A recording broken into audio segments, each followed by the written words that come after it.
डर डर तब होता है जब आपको किसी भी तरह का खतरा महसूस होता है। उस कथित खतरे के आधार पर डर हल्के से लेकर गंभीर तक हो सकता है। ध्यान रखें, आपके द्वारा महसूस किए जाने वाले डर का स्तर हमेशा खतरे की तीव्रता से मेल नहीं खाता।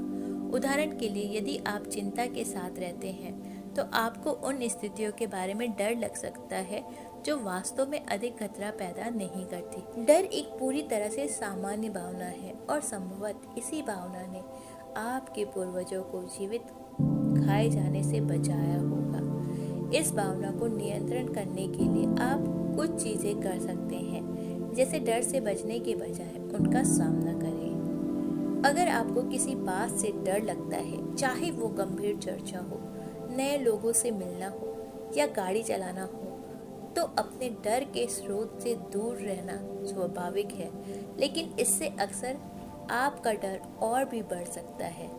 इसके बजाय अपने डर का सुरक्षित तरीके से सामना करने की कोशिश करें। अपने डर से खुद को विचलित करें। कभी कभी डर इतना हावी हो जाता है कि किसी और चीज़ के बारे में सोचना ही मुश्किल हो जाता है, लेकिन बार बार एक ही विचार को मन में रखना या बार बार सोचने से अपनी भावनात्मक स्थिति पर नकारात्मक प्रभाव पड़ सकता है। ये डर को और भी बदतर बना सकता है। अगर आपको लगता है कि आप किसी चिंता या तनाव के स्रोत पर ध्यान केंद्रित कर रहे हैं, तो कुछ ऐसा ही करने की कोशिश करें जिससे आपका ध्यान भटक जाए। कोई ऑडियो बुक या कोई म्यूजिक सुने, कोई नई रेसिपी बनाएं, ऊर्जा देने वाले संगीत के साथ टहलने या जॉगिंग करने जाएं। डर पर तार्किक रूप से विचार करें। अपने डर के बारे में सोचने के लिए कुछ समय निकालें। क्या आप इसके बारे में कुछ कर सकते हैं? क्या ये वास्तव में आपको नुकसान पहुंचा सकता है?